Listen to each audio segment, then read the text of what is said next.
The greatest secrets of human history aren't in books, they're underwater. My name is Dr. Emma Blackwood-Singh, and this is the story of how my dangerous obsession with cave diving led to the discovery of the millennium. But to understand how we got here, we need to start in the limestone caves of Florida, where a young girl first fell in love with the hidden world beneath the surface. Growing up in an academic family, I was always the wild child. My father was a renowned classics professor at Harvard, my mother a celebrated archaeologist specializing in Roman civilization, and my sister Rebecca was making waves in Egyptology. Then there was me, spending every spare moment exploring underwater caves and mapping their mysterious passages. "Emma Beta," my mother would plead, watching me pack my diving gear.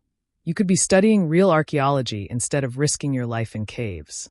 What they didn't understand was that I wasn't just diving, I was exploring history. Every underwater tunnel was a potential gateway, every submerged chamber a possible archive of human history that would later lead to the discovery of the Aquarian civilization. The breaking point came during my final year at Yale. While my family celebrated Rebecca's groundbreaking paper on hieroglyphics, I announced my decision to combine technical cave diving with underwater archaeology. "Cave diving won't uncover lost civilizations," my father said dismissively. "You're wasting your potential." I looked him straight in the eye and replied, "Dad, rising sea levels didn't just flood coastlines, they flooded entire histories." At the Woods Hole Oceanographic Institution, I finally found my academic home. My mentors saw something unique in my approach to underwater archaeology. While others focused on shipwrecks and coastal ruins, I was convinced that the keys to human prehistory lay in submerged cave systems. The breakthrough came during an expedition to the Yucatan Peninsula. I had been mapping a complex network of underwater caves, but I realized we were thinking about prehistoric human habitation all wrong.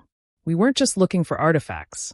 We were looking for evidence of an advanced civilization that had adapted to changing sea levels. Late one night, analyzing 3D scans of cave formations, I had my epiphany. Traditional archaeology looked for ruins on land, but what if an entire civilization had developed strategies for living with rising waters, leaving their most important sites in what were now underwater caves? I developed a revolutionary approach that combined advanced diving technology with archaeological techniques. My methodology, which I called aquaarchaeology, wasn't just about finding artifacts. It was about understanding how ancient peoples might have used these cave systems as more than just shelter. My research caught the attention of Dr. James Chakraborty, a pioneer in prehistoric civilization studies. He offered me a position on his research team, along with resources to explore my theories further. My family's reaction was predictable. "Cave research," my sister scoffed. "I just discovered a new chamber in the Valley of the Kings," but I had stopped seeking their approval. Within months, I was leading an expedition into a previously unexplored underwater cave system off the coast of India, my heart racing with possibility. The initial dive yielded something unprecedented.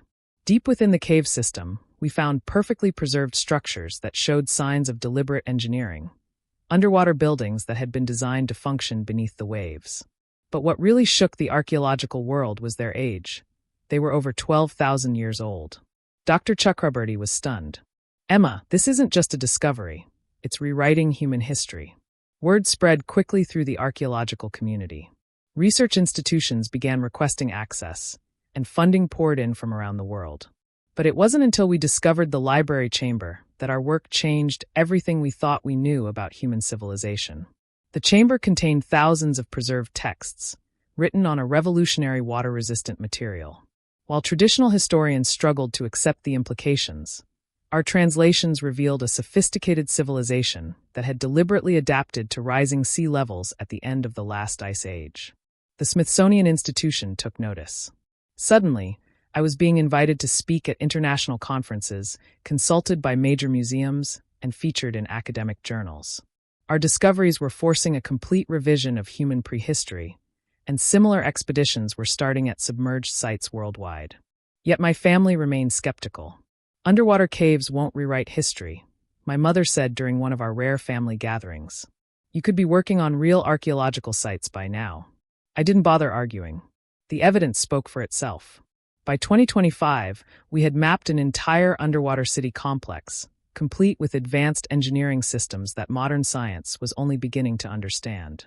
The data was undeniable. We had discovered a civilization that had mastered living with rising seas thousands of years before we thought possible.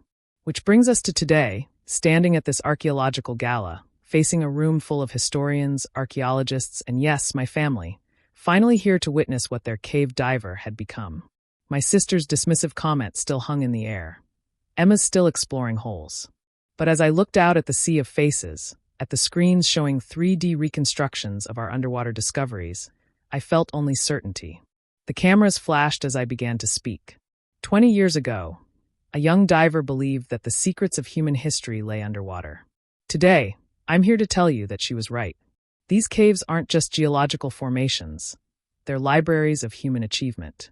And we now have proof that our ancestors were far more advanced than we ever imagined. I clicked to the first slide, showing the intricate underwater architecture we'd discovered. When traditional archaeology couldn't explain gaps in human history, we had to think differently. We stopped looking only on land and started exploring the world beneath the waves. For the next hour, I explained the significance of our discoveries, the advanced engineering, the sophisticated writing system, the evidence of a civilization that had understood and adapted to climate change millennia ago. But more importantly, I shared our vision. We can transform our understanding of human history, I declared. Not by looking where everyone else has looked, but by exploring the places everyone else feared to go. The answers weren't just in desert ruins or buried cities. They were in the depths that rising seas had claimed. The presentation ended with footage of our latest finds. Underwater temples with astronomical alignments, libraries with preserved knowledge, technologies that could help us face our own climate challenges. The applause was thunderous. Later, at the reception, my family approached. My mother's eyes were wet with tears. "Emma," she said softly, "we were wrong." So wrong. My father, ever the academic, had questions about the translation methodologies and dating techniques. Even Rebecca, the Egyptologist, was particularly interested in the parallels between our underwater discoveries and ancient Egyptian texts about lost lands. "You really did change archaeology," she admitted, hugging me tightly. With cave diving, of all things. But the most meaningful moment came when a young archaeology student approached me, wearing her own diving certification badge. "Dr. Blackwood-Singh," she said earnestly, "I want to follow your path. Everyone says underwater archaeology is too dangerous and speculative, but..." I smiled, remembering my own journey. "Let me tell you a secret," I said. "Every breakthrough begins with someone willing to look where others won't. Never let anyone tell you your methods are too risky or your theories too unconventional." That evening, I stood on my hotel balcony, looking out over the ocean. My phone was buzzing with messages, congratulations, expedition proposals, interview requests. But my thoughts were in those first Florida caves, where a young girl believed in the mysteries hidden beneath the waves. The next morning, I was back at our research center, preparing for another expedition. Because while awards and recognition are nice, the real reward is uncovering truth.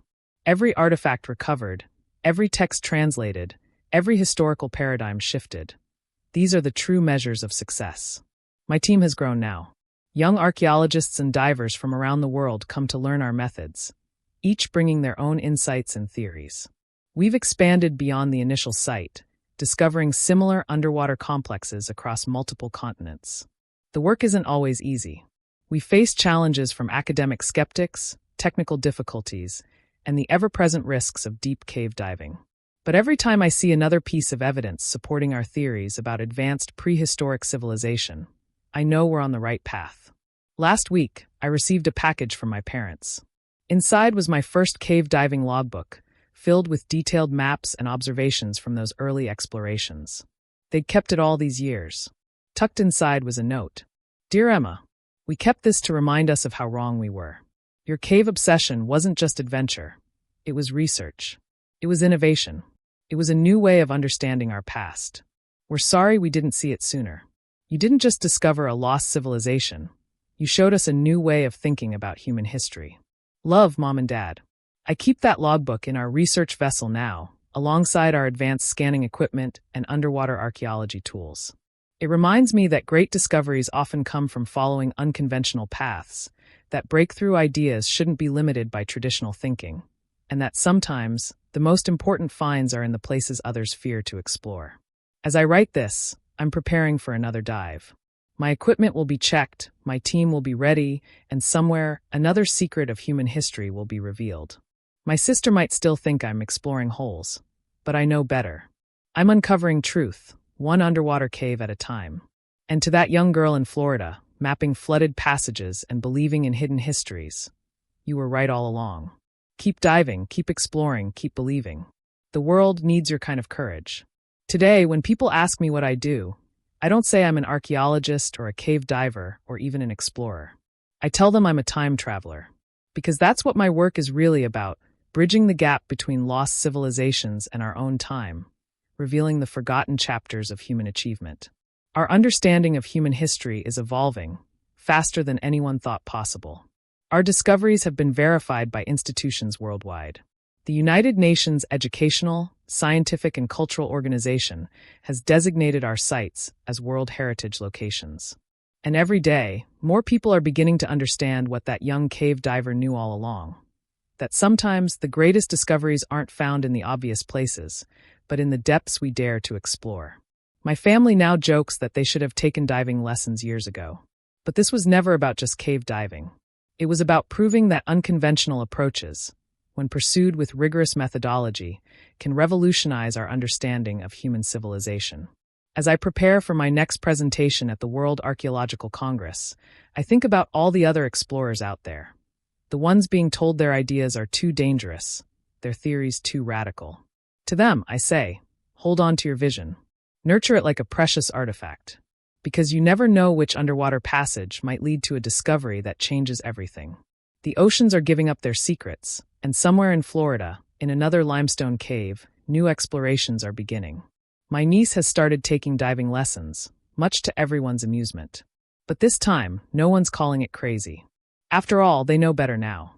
Sometimes the biggest discoveries start in the darkest depths. And as for me, I'm still exploring caves.